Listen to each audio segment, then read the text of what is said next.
Binding Blade uses 1 RN.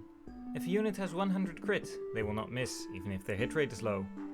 Misconceptions like these were perpetuated for the longest of times. A combination of lackluster documentation, multiple platforms on which the games are discussed, and things being lost in translation were a perfect breeding ground for small snippets of misinformation to grow and spread within the Fire Emblem community. The one I want to talk about today is the infamous mistranslation of the Radiant Dawn difficulties between regions. For those unaware, Radiant Dawn has 3 difficulties. In Japan, these are labeled as Normal, Hard, and Maniac. In international releases, these are labeled as Easy, Normal, and Hard. It has become a recurring fun fact that is most often mentioned whenever someone is starting their playthrough of Radiant Dawn and is asking for advice on where to begin. Maybe they came from Path of Radiance, maybe they completed that one ages ago and hardly remember what the game was about.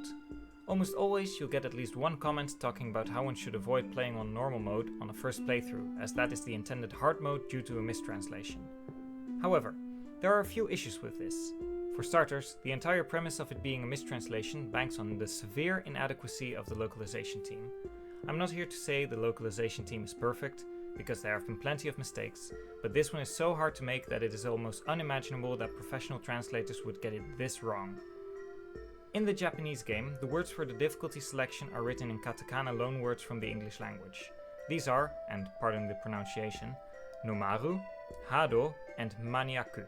These translate to Normal, Hard, and Maniac. These fit with what we've established about the Japanese version of the game. So, when the international team got to this part in the translation process, it would be incredibly difficult to misread these as Easy, Normal, and Hard. A person fluent in both languages would not mistranslate these. What would be the logical explanation then? Well, as Occam's razor suggests, searching for the smallest possible set of elements to explain the situation. In this case, the change was intentional. And that's where the second point of misinformation regarding this topic rears its head. For the change to be intentional, the translators and the designers of the international version must have felt it justified to change the difficulty names. But when people talk about the mistranslation, they accept that the difficulties were changed, or rather, the names of those, but act as if the 2 versions are otherwise identical. But that is not the case.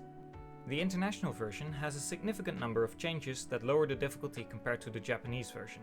Contrary to this comment, these 2 games are quite different under the hood and are not a one-to-one comparison. So, let's go over a few of these changes.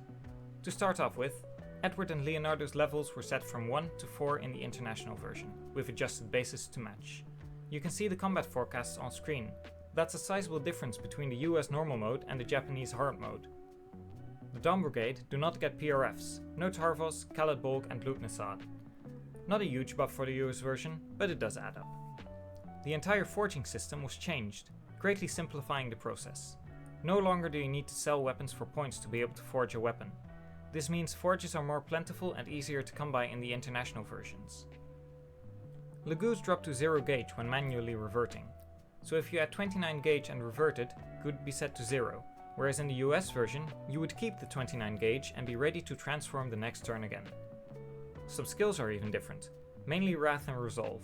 On paper, Resolve actually looks stronger as it also boosts strength in the Japanese version, but when you look at the activation conditions, yeah, those skills are pretty much useless. You also can promote by reaching level 21. You only get to tier 3 with a Master Crown. It is notable that the Japanese version has a few more Master Crowns starting from the tail end of part 3 going into part 4. Some were just removed and some were changed into arm scrolls in part 4. The conversation regarding shiny things in the ground was a hint to these, as were the sparkling tiles with a 100% pickup rate on the part 4 maps. The fact that the international version made the games easier by adding the level 21 promotion and then even slightly upped the difficulty by removing 8 Master Crowns and a Satori sign shows that they thought the promotion change made the game that much easier that they had to remove some of the promotion items to balance it out. Additionally, Mist can promote without a Holy Crown, though we're talking about Mist so it doesn't really influence difficulty. Just thought I'd mention it. And lastly, the biggest change in the Japanese games is the battle save feature does not exist. Every mode has suspend as an option. The international easy mode and normal mode allow for battle saving every turn, which means you can reset without losing any progress as soon as something does not go according to your plan. That's a massive swing in difficulty. You could be on turn 17 in 3-11 and lose the barn to the boss's crossbow. In the Japanese version, you'd have lost the entire map's worth of progress. In the international release, you could have lost nothing if you battle save at the end of your last turn. A point against the international version that added difficulty was the removal of the treasure bug. In the Japanese version, you could cycle through the direct and cancel commands to always find hidden treasure. Technically easier to find hidden treasure in the Japanese version, but not a big swing in the grand scheme of things, and I get why they removed the bug. Those are all the changes that impact the difficulty between versions. And as you can see, the international release has quite a lower difficulty, even though the enemy stats don't really change. Your own units comparatively are more powerful with better tools, and you as the player are given more forgiving tools as well. The game has been made easier, so the difficulty should reflect that change, hence the localization.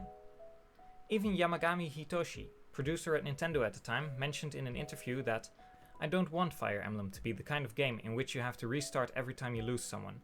That's one of the reasons the difficulty is set to relatively easy on Japanese normal mode.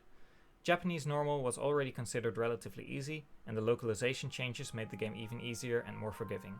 A change in difficulty naming seemed apt to the translation team." One of the counter-arguments that often comes up is Path of Radiance difficulty.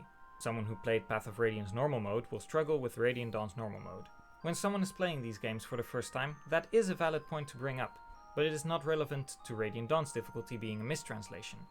Yes, someone who struggled with Path of Radiance's normal mode can and maybe even should be recommended Radiant Dawn's easy mode. Even though the two modes are both called normal, one is clearly harder than the other. But that's not Radiant Dawn's fault.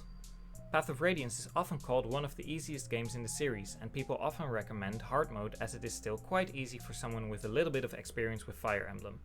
Path of Radiance's difficulties would have been better fitting names if they were called Story, Easy and Normal.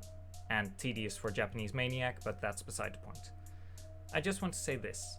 Explaining that Radiant Dawn is a step up from Path of Radiance when comparing their easy modes or normal modes is fair, but spreading misinformation about mistranslations is not helpful advice. It not only muddies that water regarding Radiant Dawn's difficulties, but it also even causes confusion regarding Path of Radiance difficulties, as people often confuse the difficulty naming change with the added and removed difficulties from Path of Radiance. We don't say FE8's difficulties were a mistranslation, even though Hector Hard Mode and Sacred Zone's difficult mode are nowhere near each other in difficulty. When talking about Tellius's difficulties, it's great advice to let a person know that Radiant Dawn is a step up, and that a first playthrough on easy might be recommended if they struggled with Path of Radiance normal mode. But it's helping no one making things convoluted by dragging different difficulty names into the mix, talking about mistranslations and intended difficulties by the developers. You might not agree with the localization change, but saying that Radiant Dawn's easy mode can still have some difficult maps is more conducive to helping a new player find a difficulty that is right for them. I hope you've enjoyed today's video. If you liked it, please like and subscribe. If you find a comment talking about the mistranslation of Radiant Dawn's difficulties in the wild, please share this video with them and help remove bits of misinformation from the Fire Emblem community. Are there any other misconceptions or pieces of misinformation you'd like me to tackle next? Let me know in the comments below, and as always, don't forget to play around the critical hit. Sal out.